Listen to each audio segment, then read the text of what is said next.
Olá, começa agora o Documentação, o programa semanal da TV NBR, um espaço para histórias de vidas que emocionam e informações sobre diversas realidades.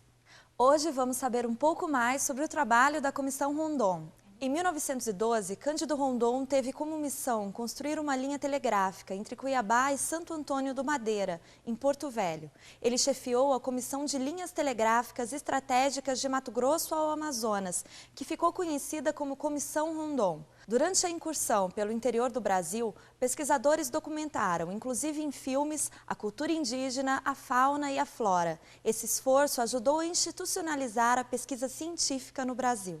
Comissão Rondon, produzido pela Fundação de Amparo à Pesquisa do Estado de São Paulo. Vamos assistir.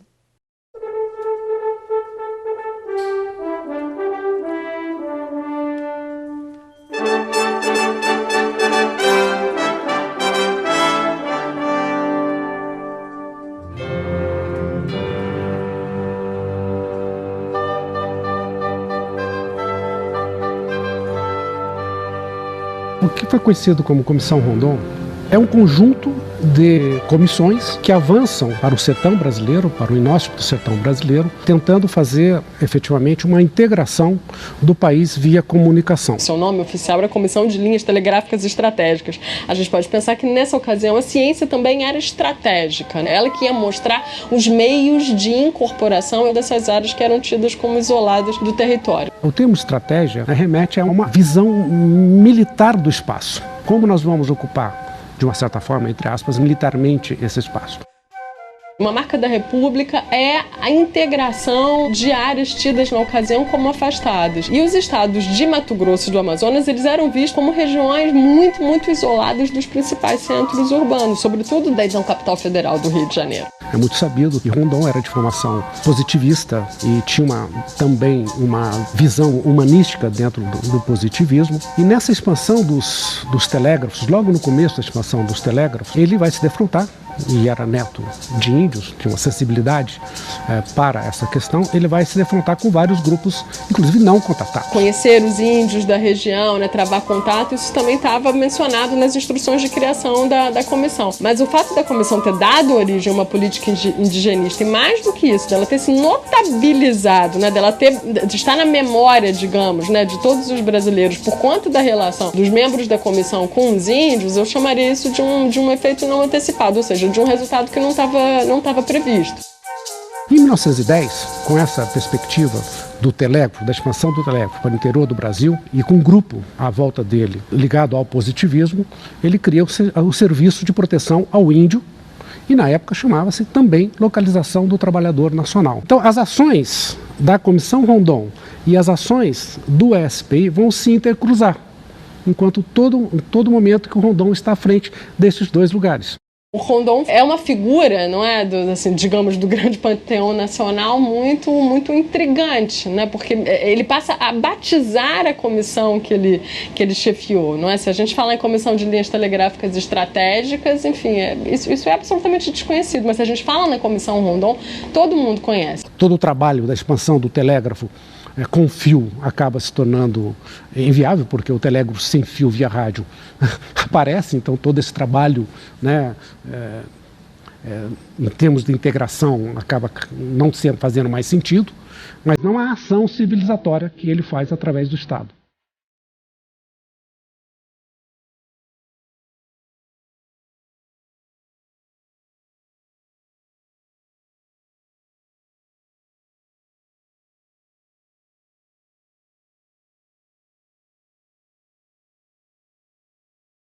Os cientistas acompanharam mesmo as obras de extensão do telégrafo. O antropólogo mais importante que acompanhou a Comissão Rondon, que foi o Roquette Pinto, no seu relatório de campo, que deu origem a um livro que fez muito sucesso nos meios intelectuais na ocasião, que foi o Rondônia, ele diz, não, vamos registrar esse momento aqui, porque daqui a pouco eles serão civilizados, portanto a gente já não terá mais como estudá-los em loco, em campo, o seu modus vivendi, o modo como se relacionavam, como se alimentavam.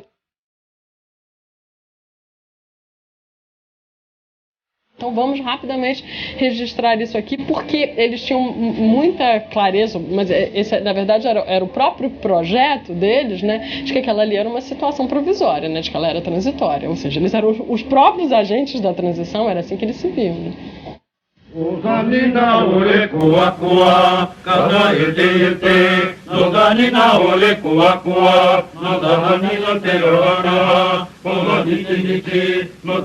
Fonograma 14.600 do Museu Nacional, Canto dos Índios Nambiquara, da Serra do Norte, publicado na Rondônia.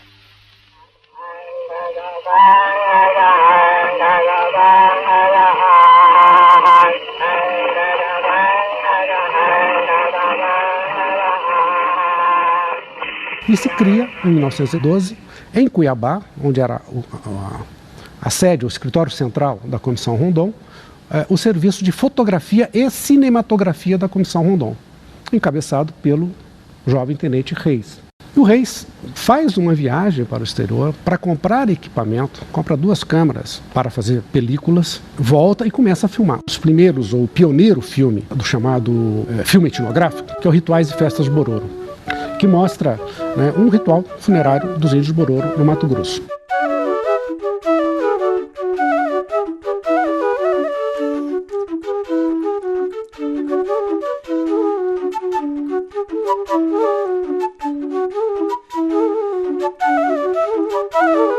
O filme, ele mostra um índio vivendo de uma forma ainda tradicional, numa plenitude étnica e cultural.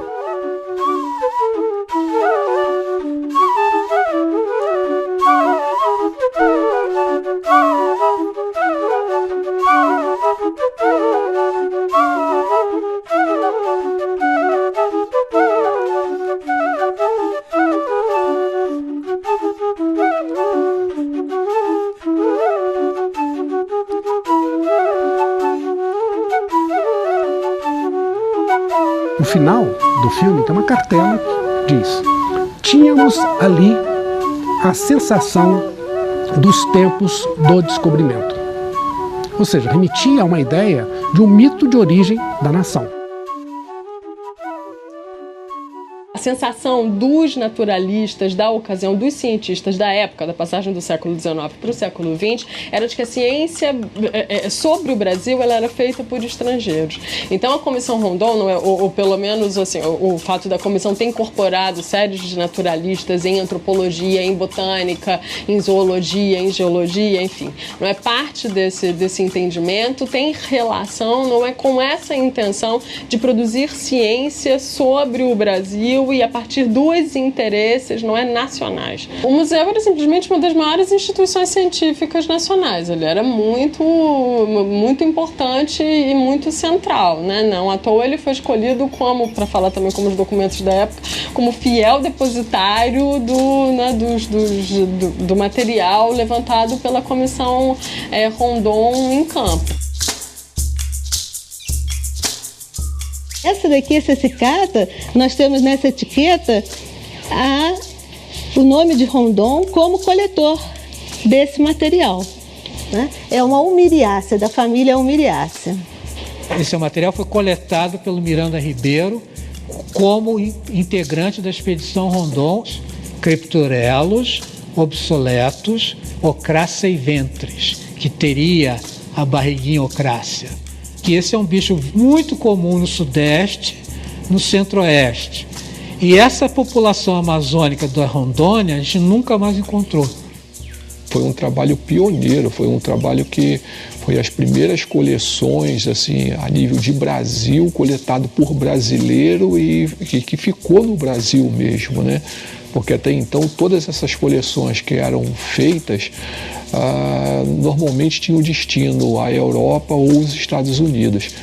E o material da Comissão Rondon ficou praticamente toda ela no Brasil. Iniciativas semelhantes, de fato, tiveram muitos efeitos, né, na produção científica nacional do ponto de vista do fomento, né, assim, da própria relação intrapares, das relações interinstitucionais, enfim, é um pouco isso que a gente quis mostrar com a nossa pesquisa, né, que uma comissão de extensão telegráfica, enfim, teve tanto a promover do ponto de vista da própria produção científica nacional.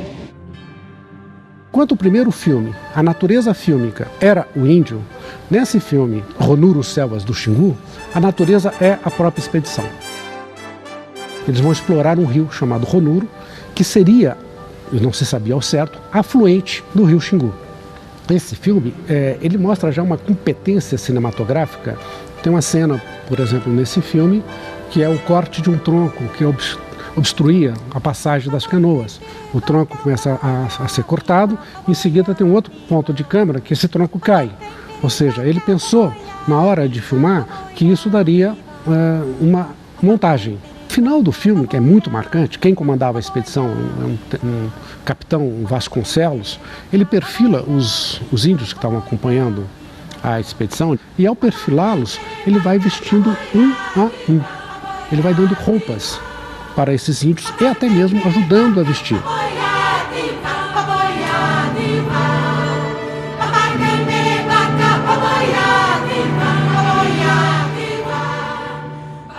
Que ali naquele lugar já não tinha mais etnia, não se falava mais da etnia, se falava de um índio genérico, estava construindo uma identidade como um semelhante ao branco. Ou seja, a roupa dá uma ideia de similitude.